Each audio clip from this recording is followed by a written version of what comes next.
Hello buddy, Crow here. I know this is a really weird way to start up a pickup video, but I figure I'd record this message ahead of time before the actual pickup video because I just want to give a special thanks out to MetalJesusRocks and Gamester81. They did a shoutouts video. I was included.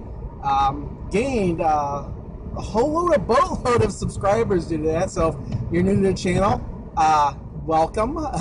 This is actually the very first video I've made since that shout out video. I know some of you are saying, well, wait a minute, didn't you put up some Crow Plays videos? And honestly, I actually recorded those back in November. I've been posting, I made a whole stock load of Crow Plays videos late last year, and I've actually been posting those. I'll run out in, when? I'll run out sometime in July, I guess. All those Crow Plays videos, those were recorded quite some time ago. But yeah, this pickups video is actually the first video I'll be making since that. So yeah, thanks again, MetalJesusRocks, Gamester81, much appreciated. And I guess we'll go on to the pickups. So flash forward, I'll probably record this in 2 days. So fast forward to 2 days in the future, Crow, and I'll see you in a jump cut. Alright, we're back from the jump cut, and the first thing I'm going to start off with is this diskette of Sky Fox for the Commodore 64. Now, I don't know how long it was ago or not, but I bought this off of eBay fairly cheap. I was actually looking for these album-style Commodore 64 games. This was one of the games I bought. However, when I booted the game up, the game would always crash. And I was like, you know what, maybe it's this disc. Maybe this disc is bad. So the disc that was in here was having problems with it. So I found a disc-only copy of the game. I think this was like $5, including shipping. I mean, not much to send a floppy disk. And sure enough, yeah, this worked perfectly fine. And I don't know why there's two variations of the disc. As you see, one is on a black disc and one is on a gray disc. But yeah, this disc works just fine. So Sky Fox is a game I used to have, and it's very simplistic by these days, but it's pretty cool to see on the Commodore 64 it handle you know, a first-person flying game where you basically shoot the tanks, you shoot the planes. And what's kind of weird is that when you go between the tank section and the plane section, depending on your altitude, the game will have to stop and load. And it covers that up by, you can see the disk drive going, but it covers it up by having you stuck in the clouds for a certain amount of time. And then you either appear, you know, below or above, depending on where you're going. Pretty cool game for the Commodore 64. It's pretty interesting to see what it's capable of. Might be kind of complicated. You actually need to know what buttons to hit on the keyboard in order to do things effectively, but you could just kind of jump in it without knowing and do some stuff, so that's at least a little bit good. Next up, we have in my last pickups video, I remember from the Midwest Gaming Classic, I had bought a Super Famicom, but it did not come with a power adapter. So I was using a Genesis Model 1 adapter at the time I was doing it, but I wanted to have my own power adapter for the Super Famicom. So I went and bought this power adapter, nothing special about it. Came from Japan, paid about $20 for this, including shipping. Interesting thing about it, though, is that something I didn't know, some people may know, is that in Japan, in Japan, the AC adapter for both the Famicom and the Super Famicom are the same adapter. They kept it the same. Moving on, next thing, if you recall from the last pickups video as well, I bought a copy of Sonic Adventure that didn't work, and it was to replace a copy of Sonic Adventure that didn't work. So I went on eBay and I found a disc-only copy of Sonic Adventure, and I bought that. It was really cheap, like $5, and guess what? That didn't work either. It has nothing to do with scratches on the disc or not. Does nothing to do with scratches on the disc, but it has to do with bad CD pressings, I guess, at the time. So I guess these discs just stopped working, or they never worked. I don't know. I think I explained this in the last video too. But yeah, that disc didn't work either. So I was like, you know what? I'm going to buy the Sega All-Stars version, disc only, and I'll just put it in the regular case. Doesn't matter, I just want a working copy of the game. So I went on to eBay, and I found the copy. Oh, it had a picture of the disc, said Sega All-Stars, $5. Okay, well, I bid on it, $5. Nobody else bid on it, so I won it for $5. It was free shipping, got it. And this is what I got. I got a case with it, without the manual. Sega All-Stars on the case. However, if you looked at the disc is still the original version of the game. It's not the Sega All-Stars version, because if it was, it would have the logo, Sega All-Stars, on the disc. And the first thing in my mind was, well, they obviously didn't send me the same thing that was pictured. And the second thought in my head was, oh great, this copy's not going to work either. But I plugged it in, and sure enough, it did work. So I finally got myself a working copy of Sonic Adventure. And it only took 3 tries. But for Sonic Adventure itself, I barely played the game, okay? I mean, in the past. In fact, in the past, I never played the game. When the game first came out, I remember being in the CompUSA, and they had a Sega Dreamcast like video running, and I remember thinking, wow, this game looks really good. I mean, Sega really has, you know, an impressive system with the Dreamcast. But then again, I never did buy a Dreamcast. I bought the PS2 instead, like most other people did. You know, as you can see by the sales of the Dreamcast and the PS2. I'm not just saying that to be snarky or anything. But yeah, playing it now, I played it for maybe 20-30 minutes. Wow, I gotta say, I don't think the game holds up at all. It makes no sense. It never made any sense to me why Sonic would be in a city populated by people and walk around with nobody freaking the hell out. Yeah, just the presentation of the game. It doesn't really seem to hold up at all. It really has aged. But still, it's still something I wanted to have in my collection, just because I'm going to get those Sonic games, those main ones. Maybe up through the Dreamcast. I don't care about anything. Maybe the Sega system exclusive ones. I think that's maybe the way to say that. Those are the ones I'm interested in. So let's move on. I thought, again, really good to have that. I might play it one day. I don't know. Next thing. This is actually another thing from a previous Picos video. Long time ago. I've had an Atari XEGS for the longest time, maybe 4 or 5 years. But, and if you're interested in that, you could check out Steve Benway's channel, because he has a review on the system for what it's worth. I don't know how long ago he did it, maybe last week or so. But he recently just got one. I've had one for a while, but I didn't have a keyboard with it. Well, here it is. I got a keyboard for it, finally. I don't know what it was. Maybe I just haven't been looking. But I decided, you know what, I should try and see if I can find just a keyboard for the XEGS. And sure enough, I found this for, I don't know if did I say $30? Here's a piece of paper. Yeah, $30. Wow, it was $15 for shipping. But still, I really wanted the keyboard to go with it. And what triggered it off was at the Midwest Gaming Classic, I had bought Moon Patrol. And you could play it. You could play most cartridge games on the XEGS without any problem. However, with Moon Patrol, when you lose all your lives, one of the staples of Moon Patrol is you can continue from your last checkpoint. However, it wanted me to press the number 2 to continue from my last checkpoint. And I couldn't do that without the keyboard. I mean, I could have played it in my Atari 400, but that just set it off. I said, you know, I should probably try and get a keyboard for it. And I started looking on eBay, and sure enough, so there's actually, what is this, the Atari store? Who is this? B&C Computer Visions. That's who this is from. They have a whole bunch of Atari parts or whatnot, and they happen to be selling just the keyboard for the XEGS or the Atari XE, or I don't know if there's multiple systems that can handle this keyboard or not, but I just figured I'd buy that and got it, and now I have a keyboard with it, and now I'm happy because now I have the complete system. Got the light gun, I got the system, and now I have the keyboard. And oddly enough, all those things were bought separately. Alright, let's move on from that. I actually have 3 brand new games here, and one of them used. We'll start off with the one I got the first, the one I was looking forward to for a little bit of time, nonetheless. That's Mario Golf World Tour. really didn't know much about this game until I heard people complaining about, oh, Mario Golf is going to be released and they're going to have 3 DLC packs for it. And one's released on game day. And it's going to be $5 for each, or I don't remember how much it was for each individual.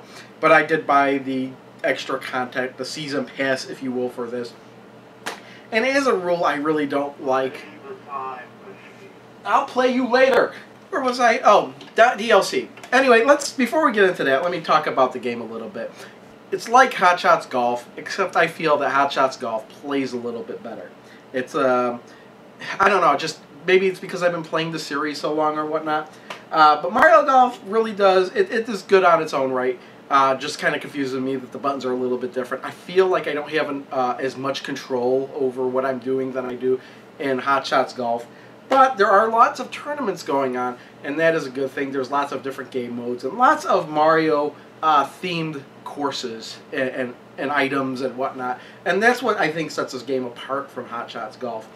Now, as for the DLC content, a lot of people assume that the problem with, well, like I would have with DLC content, and most people would have, I mean, maybe some people do have this problem, is that oh, you know what, they have this content, they should include it with the game.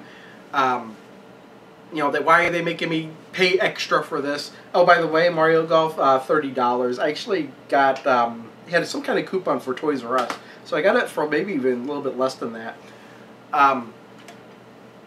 But my problem with the DLC is not that you would have to pay more for it, not necessarily that you would even have to download it, but inherently, because you're downloading it, in the future, let's say Nintendo just connects whatever service is used to download that content.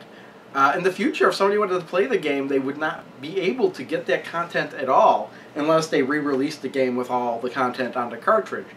That's really the problem I have with all this digital downloading stuff. I mean, as we can see recently, Nintendo cut off the Wi-Fi functionality for the Wii, for the most part, I believe. I don't know how far that stretches. I think that is just, you know, connecting to certain games online. I think you could still use the Wii eStore or whatever, the eShop or whatever it's called. But what happens when that's disconnected too? What happens if, say, oh, you bought so much downloaded stuff for your Wii that you've been deleting stuff, and when you want to play stuff, you go to the store and you download it again. But there's no way you can contain everything you've downloaded on your Wii. Well, you know, again, I guess you could put it on different SD cards or whatnot. But let's say you just didn't think of that, and they disconnect that Wii eStore or whatever, and you want to re-download your copy of the Virtual Console copy of Sonic the Hedgehog. You want to play that, but now you can't connect to the store because that service has been disconnected. You're essentially gonna lose out eventually on digital content that you've paid for. That is my point. So that is the only problem I have with digital content, is you're not gonna have access to that forever. I almost guarantee you're never gonna have access to that forever, no matter what you're buying. Whereas, like with, you know, let's say older add-on content, like for the Commodore 64, I remember having Test Drive the Dual, and we had add-on packs for the add-on discs. Well, as long as you had the discs, I mean, that was fine. You don't have to worry about somebody disconnecting some kind of service and not being able to play it again. If I still had those discs, I could play those today, even though those games were released almost 30 years ago. 30 years from now, will you still be able to take a Wii, plug it onto the eStore, and download wherever you want? I don't know. I really don't know how that's going to work. It's uncharted territory, because obviously we're not 30 years in the future. I should get onto these pickups, because I've been talking way too much about just random DLC stuff, and that could be a whole other topic, and it's usually something I don't like to go on and on about, because I do go on and on about it. Let's move on. Let's say, oh, this was also from Toys R Us the same day. My wife wanted to pick up Epic Mickey 2, The Power of 2. This was something we originally were going to have on the Wii U, I think, but we wound up not getting it. My wife really wanted Epic Mickey, the original one, so I bought that for her, and she's never played it. I've never played it either, but it does look like an interesting game. So we were at Toys R Us, And again, they had a massive discount on a lot of games. This, including the coupon I had, wound up costing like $5. So $5 for this brand new Wii game. I played it for a little bit. Really interesting the way you alter the environment around you with the paint thinner and the painting. With Mickey, I guess Oswald steps in and he has some kind of device where he can control machines. I don't really know too much about that. I got stuck at some point in the game. I was literally playing this earlier today, and it wanted me to turn a crankshaft around. And it was telling me, well, the voiceover in the game tells me, oh, to push it, you just walk up to it, and he'll start pushing it. Meanwhile, the in-game display was telling me to push the A button when I walked up to it. However, when I pushed the A button, he would just jump, because that's the jump button. I could not figure out how to turn the thing. I was like, oh yeah, that's enough. I got enough footage for this. Turn that off. Anyway, other than that, maybe I'm just overlooking something. I'd have to look on effects to figure out what the hell's going on. But Epic Mickey Power 2 actually seems pretty interesting. I heard it's like on the one of the worst games list, one of the worst sequels list. I don't know. I'm not getting that vibe. At least not from 20 minutes of gameplay. I'm not getting that vibe from this game. So, I don't know. Maybe I'll have to play the first one and see if that... Because I heard even that was overhyped and overrated before it came out. So, yeah, we'll see. I got plenty of other games to play. I'm not going to be jumping on Epic Mickey anytime soon, I think. Next up, this is a used game. We were at a disc replay. And my wife saw this, and for the price, she was like, yeah. Well, first she was not... First of all, it's Resident Evil... Operation Raccoon City, which actually has gotten really bad scores because it's not really a Resident Evil game. It's more of a shoot 'em up, isn't it? Maybe third-person over-the-shoulder view shoot 'em up. And I played a little bit of this, and that's what I got. I mean, I'm guessing you'll be shooting it on some monsters at some time. Now, whether I'm not a really big FPS guy or even a third-person shooter type guy, so I don't know how this really stacks up to other third-person shooters or first-person shooters in, you know, the Xbox 360 generation or whatnot. I typically don't play those type of games anymore. And even when I did, it was on a PC with a mouse and keyboard. So me using a controller to play this type of game is just odd. I don't know. I don't know. What else? This came with a manual, obviously.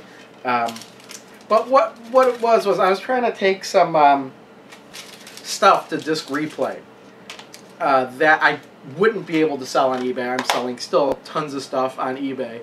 But like Tony Hawk the Ride, I was curious to see if they would take that, because there's no way I'd be able to sell that on eBay and make any sort of profit on that. When I mean profit, I meant the shipping would cost me more than the game itself because of the box it's in. But what am I going to say about this? Oh, well, I did manage to sell some stuff to them, and it was like $5 credit. I was like, fine, that's great. I don't see how I'd be able to get rid of this all this stuff any other way. So it's like, hey, you know, and she expressed interest in having this because she's got to have all the Resident Evil games. She loves the series. So even though this game may be crap, and it's not really a survival horror game, she had to have it, and she was like, $12, $13, that's too much. And I said, well, I don't want anything here. Why don't you just use my store credit, and then you'll get it for $7 or something. And she agreed to that, so that's how we got that. Yeah, he likes to talk. You know, I could turn the volume down on it, I guess, but I'd have to get the key out to change the volume. We'll let him talk.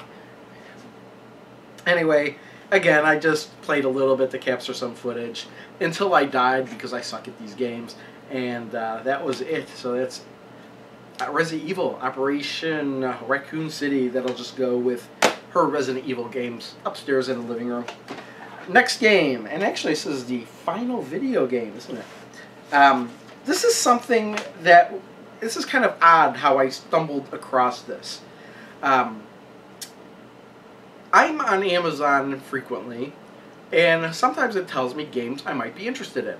So I think it was when I was buying Espgaluda 2 that it suggested this game to me. It's JoJo's Bizarre Adventure All-Stars Battle. Now, immediately in my mind, I'm thinking, there's no way this game is coming out in the US. So I clicked on it, and sure enough, the item that it linked to was either a Japanese version or some other foreign version. And I'm like, well, there you go. And then it's like, hey, there's a US version. So I clicked on that, and it said this is coming out in April. I mean, really, a retail release of JoJo's Bizarre Adventure. So then I was thinking, well, I remember there was a Dreamcast and PS1 JoJo's Bizarre Adventure, and it was a one-on-one fighting game. And I don't know anything about JoJo's Bizarre Adventure. I knew it was a manga. I didn't know anything beyond that. Well, it turns out that it's a really popular manga in Japan. And the US really didn't get any...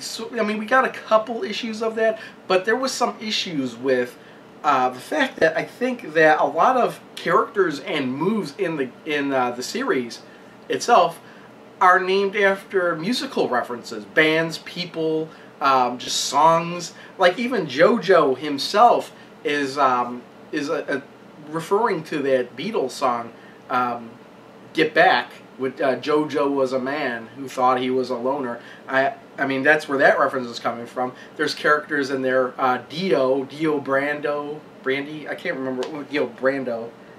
I can't remember his last name now. I was just watching the series, some of it yesterday, and I'll get to that. There's Loggins and Messina, two different characters. Lisa, another character. There's AC/DC. There's a character named AC/DC, and that's actually in the anime. Well, okay, I'll get to that point. So after I saw that there's a game, I was talking to my friend. We went over to my friend's house and played Cards Against Humanity, and he brought up JoJo's Bizarre Adventure. I'm like, that's weird that he would bring that up. And he was talking about how good the game looked and everything, and I'm like, wow, really? So, and then I looked up the game. I'm like, wow, this looks really good. And then I looked up the anime. I was like, oh, is there an anime series? It turns out there was an OVA series.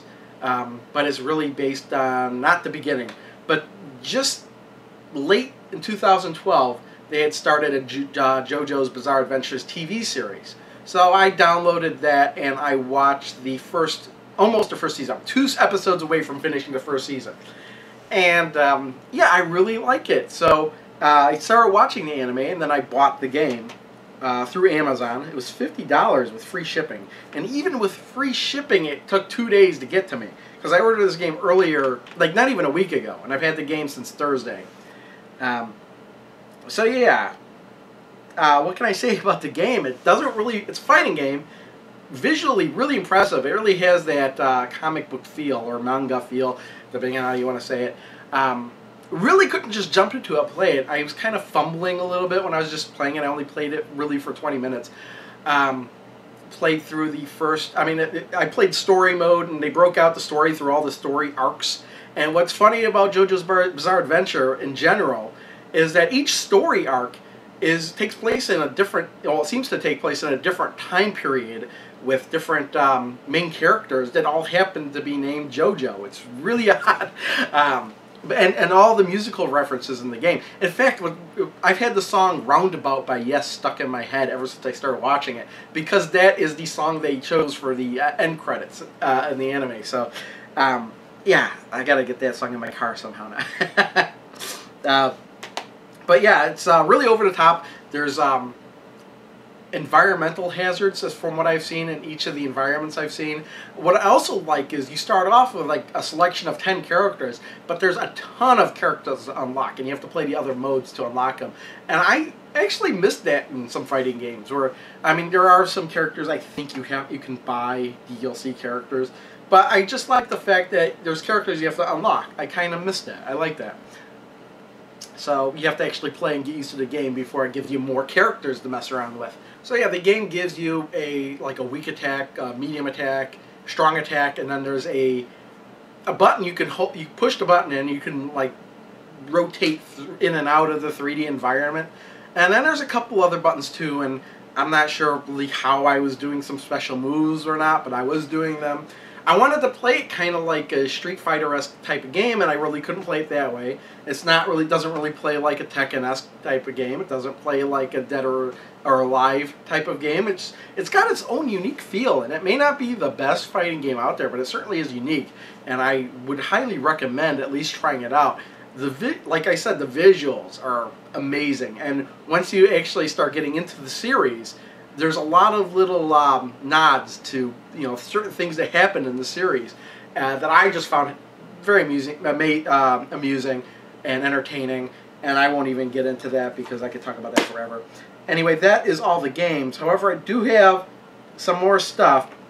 I do have some stuff I got in the mail recently for a project. I got these.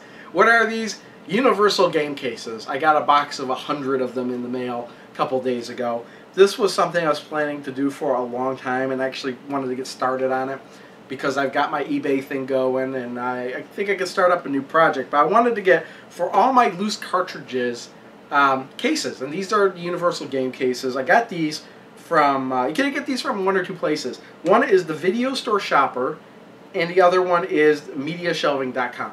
Now I got these from the Video Store Shopper, and honestly it's the same price for 100 on both places, and the price breaks at certain quantities are even the same for each places. But the only reason I went with the Video Store Shopper is because they actually let me order it and told me the shipping right off the bat.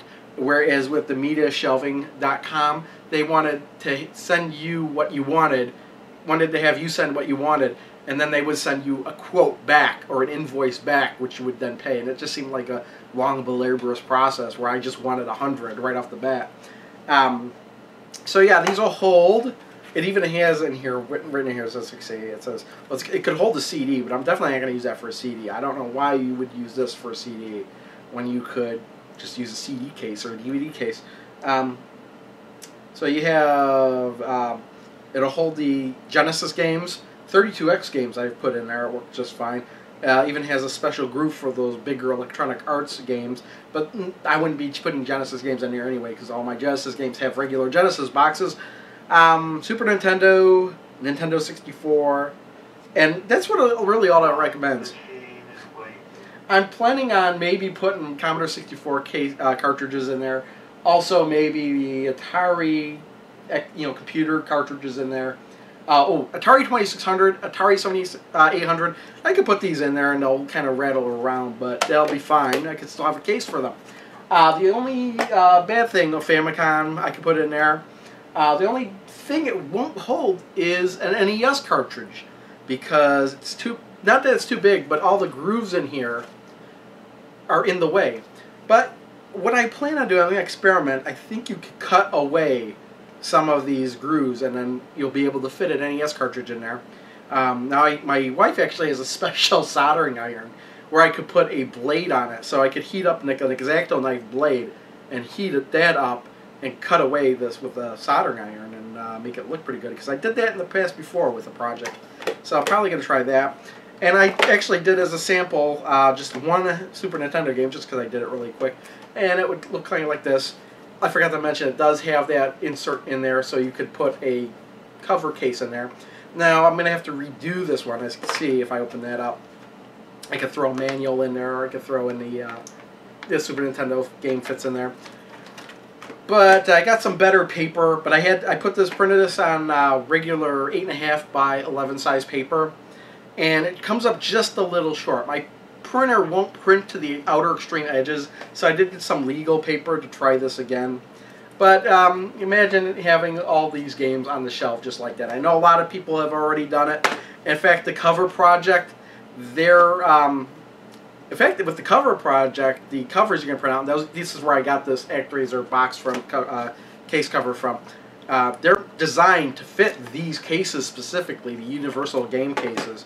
So that's why I went with those. I know that there's like, for NES games, you could go with the bit box that Stone Age Gamers selling, but honestly, those are way too much. I mean, if you break it down, I got a box of 100 for $59, and then it was like $12 shipping. So if you add that together, it's around, I mean, it winds up being around 70 cents a case, whereas with the bit boxes, even if you get like a pack of 100, that's costing you still $179 plus shipping, and that is a lot. That's going to wind up being maybe $2 a case. I mean, if you don't have too many NES games, I could see going with that, but I have over 200 that I'm keeping, so I don't want to spend as much money as possible on this stuff, but still I want it to look good and be on the shelf and protect the games.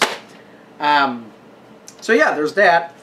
Let's move on. The rest of the stuff isn't really video game related, but, well, maybe this is. And then we'll get into the strictly DVDs and movies type stuff. But at Five Below, we found this. It was the Tetris card game. Don't really know too much about that, but really didn't open this or anything. I wonder if it's all, probably all, oh damn, I just ripped the case. Oh, off to Five Below to get another one of these. Yeah, it's all sealed up, but no, I'm not going to do that. Again, this was like only $3. I mean, buy a no, oh, ideal. So it was made to be cheap to begin with, but thought it was really interesting that there was a Tetris card game, so I had to get that. Speaking of card games, Cards Against Humanity. I'm not going to really go into these cards. I did thumb through them, but they have a whole couple new expansion packs in their store. If you're interested in that, go to Cards Against Humanity. They have holiday packs for 2012 and 2013. So I already got the 2013 holiday cards. Those were when I did the 12 days of holiday bullshit thing, and I got those cards in the mail over time. Well, they just made a pack of that. This was from 2012, which I didn't have. And you couldn't really buy these off their site until just now. So this was like $10. And then also they did a 90s nostalgia pack, which is all 90s related stuff, which is hilarious. Some of these cards are hilarious. So there, I got these two together. I think it was like $25. If I'm not mistaken, I don't know. I don't remember if the 90s pack was $10 or $15. I honestly don't remember. So I either spent $10 or $15 on these cards. 30 cards each, so it's 60 cards altogether. And I'll wind up throwing that in the bigger, blacker box, which is hilarious to have all that stuff mixed in together. Let's get into like DVDs and Blu-rays. Like, I kind of got into a habit of checking at Target, because Target would have really cheap Blu-rays for $5, $7.50 or whatnot. And I kept thinking of these movies that I wanted, and I was like, you know what, I bet I could get it really cheap on Amazon. So a lot of these are either from Target or Amazon for really cheap. But first, I was thinking, the TV series, Briscoe County Jr. This is a complete series, but I never bought this when it came out. I really liked the show, but when the original price of this box is like $100. And even when it did go down in price, it was like $60, $50. I really don't want to pay that much for this. So I checked it on Amazon recently, and it was like $20. And I thought to myself, great, $20, it's a great price. I'm going to wait till I get paid, and then I'm going to buy it. And I got paid a couple days later, and I checked it, and it was $14.99. So we got the entire series of Briscoe County Jr. starring Bruce Campbell for $14.99 on Amazon. I think I did pay for shipping, so maybe a little bit more than that with shipping. But not only is this a Western, but it's like almost steampunk and sci-fi-ish at the same time. Yeah, I mean, one of the main villains, and I'm sorry if I'm spoiling this to you, but this show has been out since the 90s. But like in one of the first arcs of the story, the main villain is from the future. Traveled back in time looking for a mysterious orb to give him more power. And I'll leave it at that. Now I got a whole stack of Blu-rays here. These are all Blu-ray movies. I'll just go over these a little bit at a time. Try short. No reason to really talk about these. I'll just kind of explain a little bit. Simpsons movie was a... you know, I don't know if the reflection, how bad the reflection is. Because I got the camcorder pretty far back from me, but Simpsons movie, I wanted it on Blu-ray. I bought it on Amazon for $12, and then after I bought it 2 days later, I was at Fry's and I saw it for $6. I said, oh crap, I just kept the, I didn't want to mess around, and it had already been shipped to me, so I didn't want to buy it at Fry's and then send this back. I just decided to keep it. Matrix Revolutions. Now I had the first two Matrix on Blu-ray. I didn't have the third one. Bought this on Amazon. It was really cheap. Now what threw me off was that when I got it, in fact I'm looking at it right now, all of the writing and everything on the back is in Italian. And it said stuff in Italian on the wrapper. I unwrapped it because I was like, oh crap, is this the Italian version? Is it going to be in English? I popped it in my PS3. It worked just fine. It was all in English, so I don't know what region this is. It even says Film Perdute in there. It's kind of weird. I don't know. This is obviously not the U.S. region version of this movie. But it worked, so that's all that matters. I remember buying this at Target. X-Men First Class, it was $7.50. Saw this in theaters. Haven't seen it since, but I thought it would be a good movie to have. Moving on, we got Tommy Boy. This was $5. $5 at Target. Could not pass up Tommy Boy, the Holy Shnikey edition, for $5. Honestly, I think this is Chris Farley's best movie. I know they have Black Sheep for $5 there, but I really, honestly, don't really remember much of anything from that movie, which is why I'm not buying it. For hello, $7.50 or $10, I can't remember which. National Lampoon's Vacation, classic movie. Pick that up. Then we have Monty Python and the Holy Grail. Remember buying this off of Amazon for probably like $6, $6 to $10. Can't remember exactly the price, but it's a movie I just needed to have, I guess, just because it's classic. I love it. And then we have Hot Tub Time Machine. How much? Either $7.50 or $10 at Target. I remember buying it. Just a really odd movie, comedy, going time travel. Yeah, really. How can I not have a movie called Hot Tub Time Machine? That's right up my alley. Then moving on, Dark City.